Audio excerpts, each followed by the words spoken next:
Welcome back to DXB today, and a very happy Eid al-Ittihad to you, however you're celebrating. We're celebrating by talking to some exceptional people, and we have one in the studio with us. Our next guest is a very busy man. He's an Emirati leader who runs 2 family offices and a venture studio. He has founded a visionary K-12 school called Citizens in Dubai, and if that wasn't enough, he is the author of 3 books. Please join us in welcoming to the show Dr. Adil Alzarooni. Thank you so much for being with us. Thank you for receiving me. I appreciate it. First of all, congratulations on your new book, The Red Island. Thank you. I want to know what your inspiration was, because it's a fantasy book, isn't it? It is. And is there Emirati culture in it? Yes. It took me 10 years to write. MashaAllah. I didn't feel that I'm up to a fantasy book. I'm good with scientific books, but then, 10 years of doing this, and then I decided, you know what, let's get it out, and alhamdulillah, it came out really nicely, and probably I'm the proudest in doing. The most that I'm proud with is actually the book. Well, I'm very excited about it because I love fantasy and I love the United Arab Emirates. Can you give us, without giving any spoilers, a little idea of the plot of this specific book? So I wanted to write a book that brings in nostalgia to a lot of residents in the UAE. Besides, I would call it a beach read for tourists that would like to have a peek into our culture. Knowing that we as locals are relatively, conservative, a bit, I wouldn't say isolated, but we keep to ourselves. And many would like to know more of us, and thought, you know what, let me do that. So if you happen to go through it, you'll come to realize that a lot of what happened back in the early 2000s are reflected in the book. I wanted to introduce a few concepts that I wanted to discuss with people, like concept of love. And with that, and with a lot of input from my own experience in life and stories that I've heard around in my own community, I devised this novel. And alhamdulillah, today, to my surprise, I have to say, it became a bestseller on Amazon. Oh, it's been looked at for a potential movie, what? a Hollywood movie. Amazing. Oh my goodness, that's amazing. And you have I didn't see that coming. The cast is already here. We're ready. We're ready. In fact, I offered myself as an actor. They said no. No, why? See, that's one thing I haven't done yet, but they said no. Why did you set it in Al Jazeera Al Hamra, and how much of this is non-fiction? I would say 50-50. Yeah, if you go through it, you'll think it's all fiction. But for a first-time writer, you cannot not put some of you and some of the stories around you in a book. Al Jazeera Al Hamra came, writing a novel for 10 years, you get a lot of ideas as you go by. And Al Jazeera Al Hamra came in a very interesting twist, as I was actually in a picnic with a family, and it was nearby Al Jazeera Al Hamra. And then one of the family members told me of a story of a distant family member that was in love with his cousin, and he couldn't marry her. She was married off to somebody else, and he really got depressed and moved to Al Jazeera Al Hamra, which was known at the time and still is. Even if you go to like Google, it will say the ghost town of Al Jazeera Al Hamra, and he lived there, and it was such a sad story. And he went crazy, basically. This is the story I've heard. And I thought, and then it mingled with few of the stories I had in my own life. And I thought, you know what, that would be a great idea. How about I put some of that and the mystery in Al Jazeera Al Hamra itself, and can I, have few discussions about culture, about belief, and about love in a world that I've created in Al Jazeera Al Hamra. So today, Al Jazeera Al Hamra in that novel is, as many would call today, a universe of its own.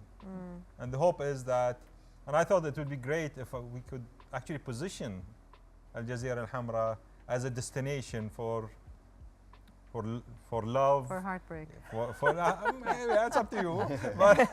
But it would be a nice destination if it is leveraged off and created as a universe. Like, for example, if you know, to the Chinese, for example, it's a big thing that they would come to Dubai and take a photo whereby Burj Al Arab is behind them. It's like there are agencies that live off it. And I thought, how about Al Jazeera Al Hamra becomes the destination for mysterious love?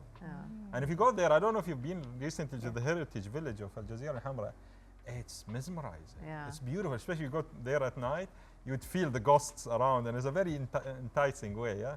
But then how about I leverage off that and also, you know, Al Jazeera Al Hamra, the Red Island, you know, Yeah. the heart, Yeah. yeah, the excitement, Yeah. and so on. So I'm going to go there and Yeah, read your yeah, book yeah. while yeah, I'm you know what?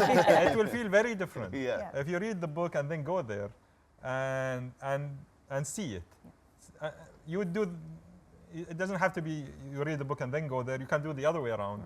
But then this comes from a habit I had for a long time, whereby wherever I travel, I try to find a local bookstore and find a novel by a local writer, because I love to live the city while reading a novel, and vice versa.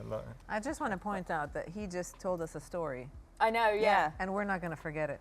Yeah. Yeah. Absolutely. Exactly. And that's the thing, isn't it? That's how the stories work the whole time. Exactly. Yeah. And Dr. Ali, like we talked about the location of the book. Now, your book also like explores themes of identity, tradition, modernity. How do you see this generation taking, like balancing those roles? Because I know I had a problem doing that. I do see that. I also have a school, so I do see that 79 nationalities. The students. Mashallah, yeah. 79 nationalities. Where do you see that anywhere in the world? Yeah. Nowhere. With the mentors, which are the academics, we call them mentors, are from 49 nationalities. Wow. So I concur in that identity is challenging, but you see some strange resilience in the upcoming generations, especially Emiratis. They have resilience. I would credit a lot of that to a principle that was instilled by Sheikh Zayed, Allah yarhamah, whereby he made it mandatory for us to wear national dress at schools, at workplace, and he spent a lot of energy in shaping up and maintaining our identity as Emiratis and be very proud of it. That pride is instilled in us, and it continues to go to the next generation. So you see them proud of their identity, of their dress code, and at the same time, though, they are open to all kind of open to all nationalities, respectful of all backgrounds, and so on. So and that is very Emirati, if you would realize. Yeah. It's an interesting one, because Maitha and I have spoken about this a lot with this generation, kind of bridging that gap between the cultural traditions and the modernity. You mentioned about what you hope people get from the novel, but why do you think it's so important that we keep telling this story, as we were saying? I think it brings people together. We are not very different. We share most of us share the same pain points, same stories in our life, but from different perspectives. I hope that this novel, and I encourage a lot of local writers to come up with their writings and help some of them translate their work to English, because I've written this in English, which makes me, apparently, we are very few that has written fiction in English that is Emirati. So I would encourage more of that. And the reason why is, yes, we appreciate our own lifestyle. It's a quiet lifestyle. It's a relatively, I wouldn't say, we stay to ourselves, but it would help bring us and our belief systems and our traditions closer to people, so that they can understand us better. And in that, they would be more open to each other also. Yeah. So there are a lot of discussions in this novel as with regards to tradition, local tradition, the details of how we live, our belief systems, and many people, once they go through such, would realize that we are not really different. It's amazing. Okay, it's just a different way of looking at it. Yeah. So it gives that window into our lives, internal lives. Yeah. I think you and I, we share something. We have something in common. There is a desire to record, to write it down. And when you do that, you preserve it. So when this act of recording, in Arabic, يسجل, to put something down, to document, to archive it, means it lives forever. Well, you can record it and you can buy it. On Amazon, it's a bestseller, and I'm sure it's great. I'm taking this home with me. Well, do you know, Dr. Adil, I knew over. that was going to happen. As soon as Faris had his eye on that book, he was going to buy it. Dr. Adil, thank you so much. Stick around with us because we'd love you to stay in the conversation. And of course, Mona, you're our guest co-host today.